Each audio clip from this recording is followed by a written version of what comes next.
What's going on, everybody? Welcome back to the Pack a Day podcast. I'm your host, Andy Herman. You can follow me on Twitter at Andy Herman NFL. Thank you so much for joining me today. Usually this is where I would say something like, I hope you had an amazing weekend. But listen, if you are a Packer fan, which you probably are if you're listening to this, you probably had a pretty darn good Sunday because Green Bay Packer fans got some fairly phenomenal news on Sunday with the return of David Bakhtiari, activated off the PUP list and actually practicing on Sunday in pads. A gorgeous, beautiful, wonderful, amazing sight to behold. And then the little cherry on top of the Sunday, not only was David Bakhtiari back, but Christian Watson actually did his first team activity. So you start talking about all these players that were on PUP and having all of these injury concerns. You're starting to see potentially some light at the end of the tunnel. Now, where David Bakhtiari's tunnel ends, there's still a lot of cloudiness, and we'll go over all of that. That's clearly going to be my main topic right away. But let's just start with the obvious. And it is amazing, beyond amazing, to see David Bakhtiari back at practice and with pads on at 1265.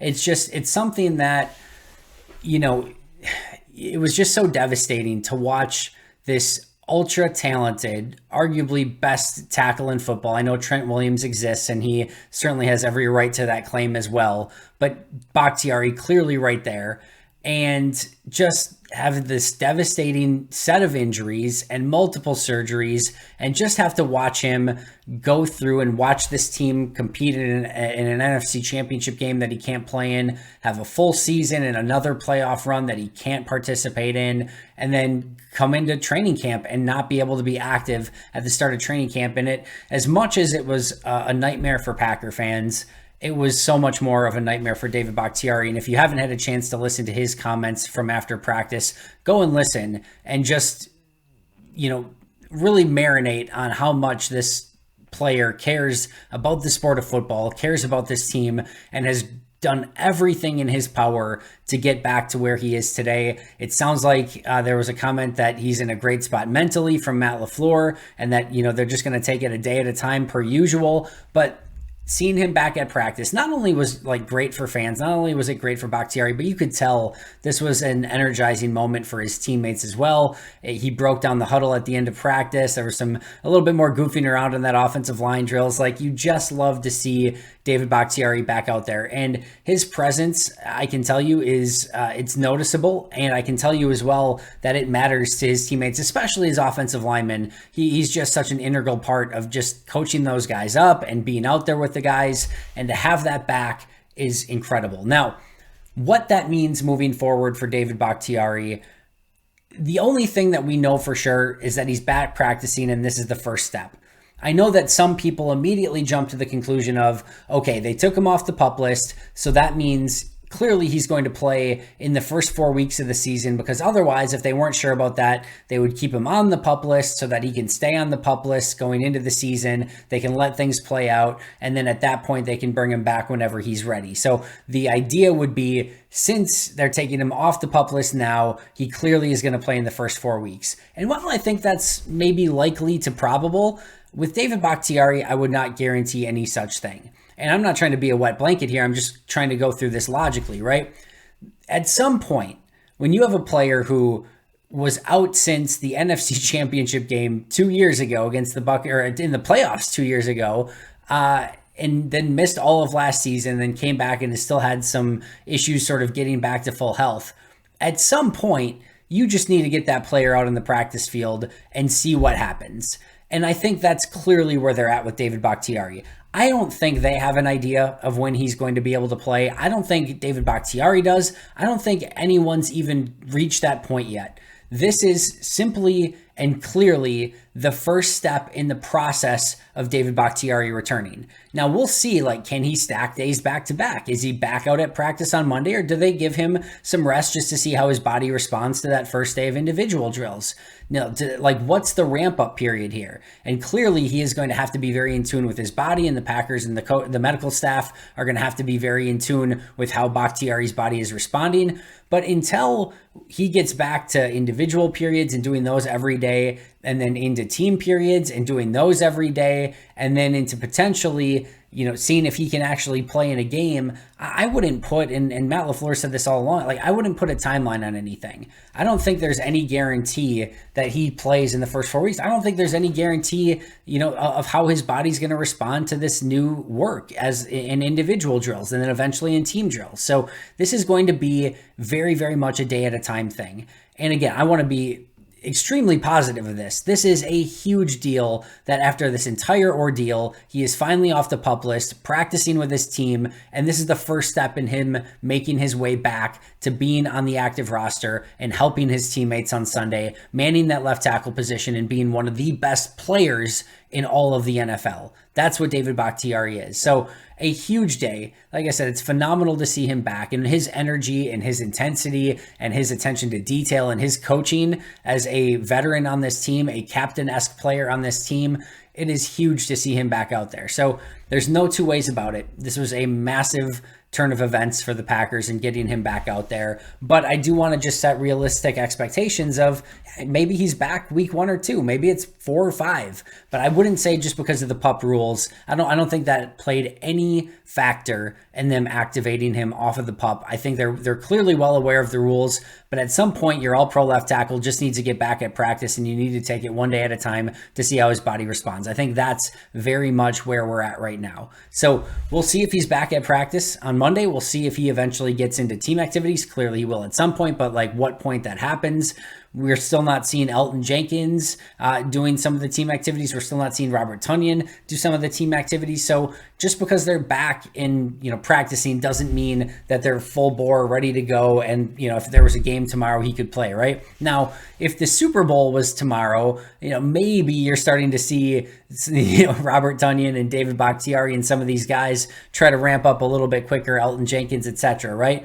But there is a long ways to go. We're basically still 3 weeks from the first regular season game, and this is a grind of a season, and you want these guys back healthy at the end of the year and ready to go when playoffs hit. Because as I've said before, unless something catastrophic happens to Aaron Rodgers, and even then, with the way Jordan Love's looked as of late, if Rodgers misses 8 games, maybe you can go 4-4 in those games and still, not absolutely have to tank your season during that time. So unless something crazy happens, this to me is a playoff team, and you want David Bakhtiari and Elton Jenkins and Darnell Savage and anyone else that's hurt back when you need them most, Robert Tonyan, etc. So huge step, huge step for David Bakhtiari.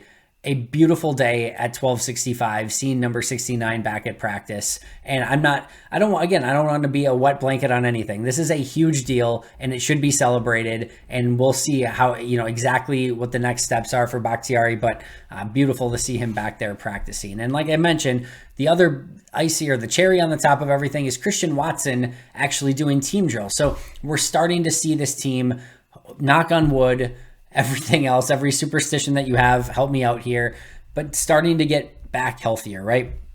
I always look at this, and I've probably mentioned this before, but every day at practice, like I always look at it of like, all right, if there was a game today, how would they be able to match up? Like what players would be out? And you're looking at it and you're like, okay, and I'm talking about players that are of significance here, right? So Bakhtiari probably still wouldn't play. Elton Jenkins probably wouldn't play. I still think Christian Watson, they'd probably wait a little bit on if the game was actually today.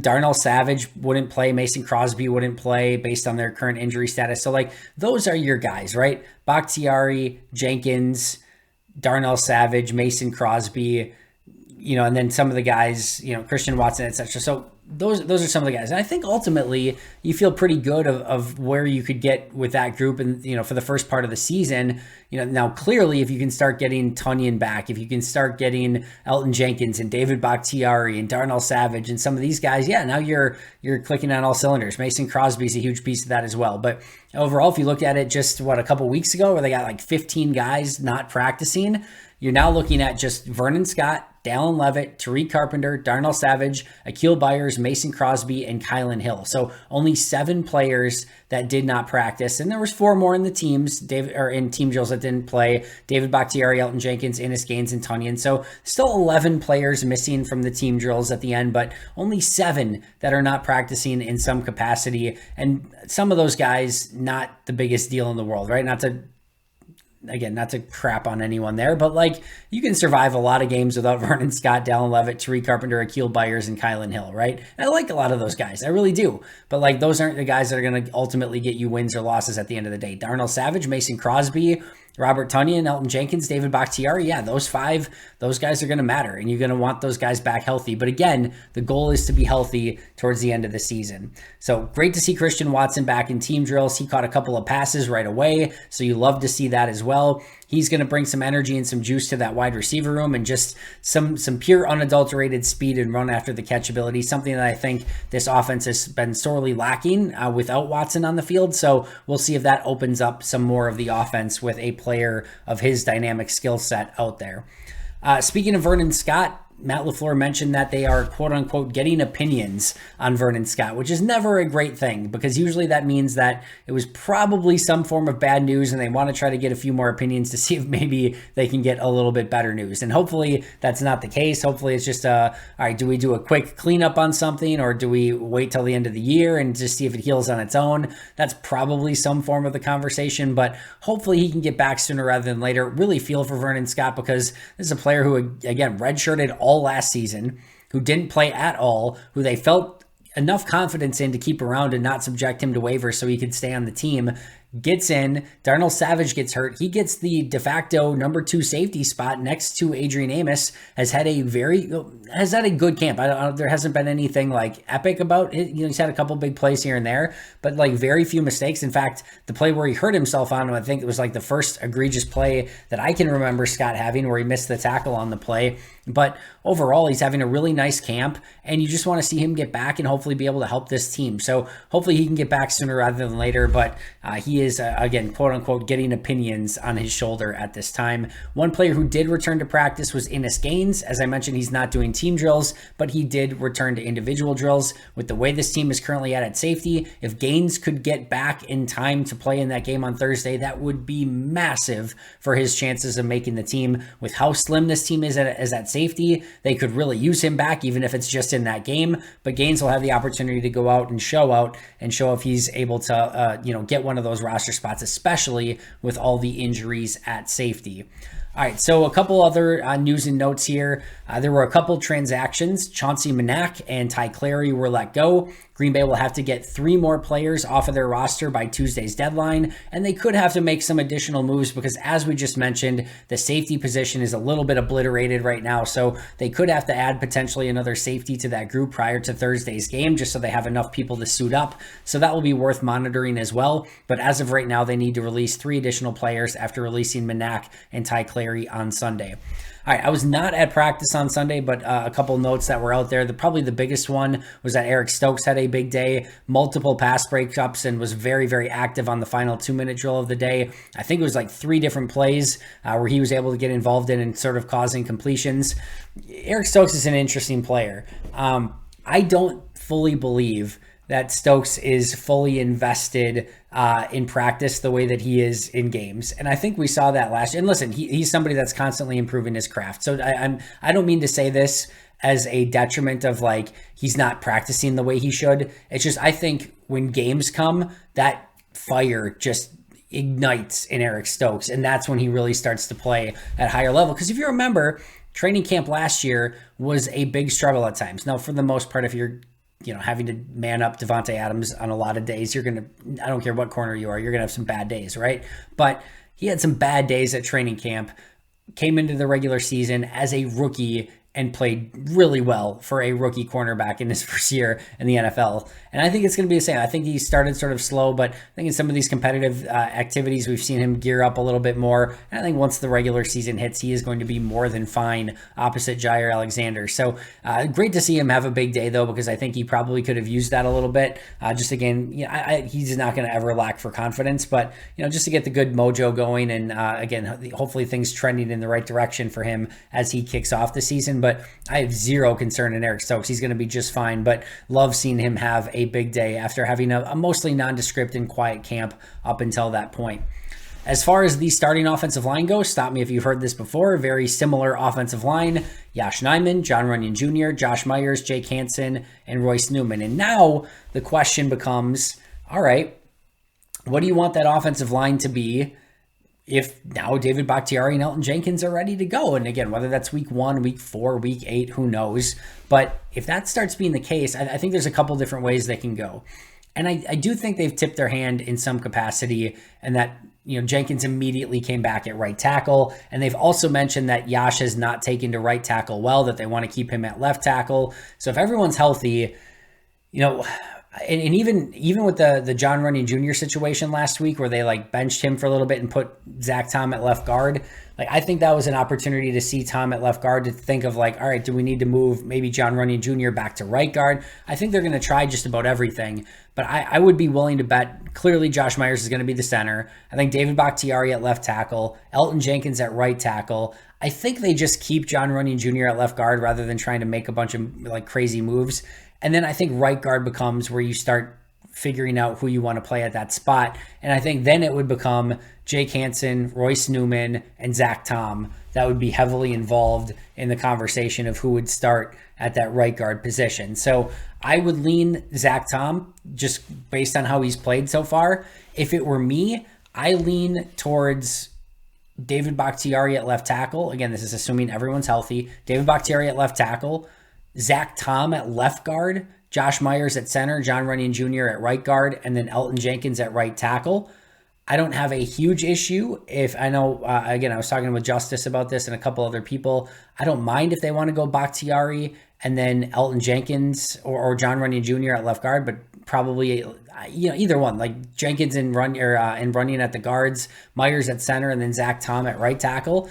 I think they could definitely go in that direction as well. But if I had to guess, if everyone was healthy and they were playing a game tomorrow, I'm pretty, fairly certain they would go Bakhtiari, John Runyan Jr., and then Josh Myers, Royce Newman, and Elton Jenkins at right tackle. And whether Royce Newman should be in that spot is I think, debatable decision. Like I said, I think if they were to go with Jenkins at right tackle, Runyan Jr. at left guard, and then Bakhtiari and Myers, to me, it should be probably Hansen or Tom at right guard, in my opinion, not Royce Newman. I still think there's upside for Royce Newman. I think at worst, he's a solid rotational offensive lineman that can give you a variety of different positions off the bench. But I do think that hopefully they can really get some competition going there once Bakhtiari and Jenkins are back. But as of right now, Yash, Runyan, Myers, Hansen, and Newman left to right, which it has been for some time now.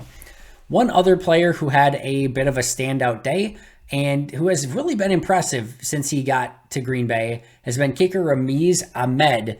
As Bill Huber notes, he made all 6 of his field goal attempts with a long of 51 yards at practice. He is now 17 of 19 at practice and 2 of 2 in games. So he's 19 of 21 overall. And you could just tell on the very first day that Ahmed showed up at practice, he had a much more lively leg, and the ball just came off of his foot much cleaner and much simpler and much more accurately than what Gabe Burkich, what his leg was doing prior to injury. So this was, I think, a fairly significant upgrade for Green Bay, and it is noteworthy that Mason Crosby is still on the PUP list. He is not going to play this week in the preseason game against Kansas City. So there is, some, at least there should probably be at least some level of concern that maybe Crosby's not able to go for the start of the season. And I will say right now, I feel a heck of a lot better with Ramiz Ahmed being the kicker than I did about Gabe Burkich. Gabe Burkich just buckle in and flip a coin. What, you had no idea what was going to happen. I do think that there is, you've got potentially Jack Coco, Pat O'Donnell, and Ramiz Ahmed as your long snapper, holder, kicker. Man, that's not exactly instilling a ton of confidence in a team that, in a special teams group where that specific combo could be needed to win games, especially as this, I think, is going to be a low scoring team, both offensively and defensively to start the season. So there's some concern there, but I've been very, very impressed with Ahmed. He continued his hot start to being a Green Bay Packer on Sunday, and we'll see if he can kind of keep that up. But he's been an impressive kicker, and I don't think Mason Crosby is anything to worry about by any means, but he's been a massive upgrade over Gabe Burkich. And then last but not least, there was again the conversation between Matt LaFleur and the media about whether or not he would play his starters. And you didn't have to read between the lines too much to see that I think Matt LaFleur would like to put his players in. I think, he's understanding, I think, Aaron Rodgers' side of things and his player side of being like, what's the risk reward here, right? The reward is that you gain some valuable snaps prior to going to Minnesota and having to play on the road and work some of the rust off in a regular season game. The risk is clearly a player that gets hurt, that tears an ACL or something, and you lose them in a meaningless game. And I know Matt LaFleur didn't want to use the word meaningless, but it's a meaningless game when it comes to wins and losses and what's going to actually happen this season. So I'm of the mind of, like I said, this is going to be a playoff team, and I'm not super concerned about seeding. So just go out and win your playoff games is what this is going to all be about. I wouldn't play the majority of these guys, Aaron Rodgers, etc., in that preseason game. And if they lose to Minnesota on the road week 1, they lost to New Orleans week 1 last year, and everything ended up just fine throughout the course of the regular season. And they didn't lose to San Francisco because they didn't play guys in the preseason game. That's just ridiculous. So I lean in that direction. I think what Matt LaFleur said, and what I've echoed before, is that there's no perfect calculus here. You're darned if you do and you're darned if you don't. There's no good answer. If you can play your guys and you get out of the game healthy, that's the good answer. If if you don't play your guys and you get crushed week 1, that's a bad answer. If you play your guys and a couple guys tear ACLs, that's a bad answer. So like, you don't know until it happens of whether it was the right move or the wrong move. But I think if the risk of one is losing key guys that could affect your season long term, or on the flip side, the risk is being rusty week 1.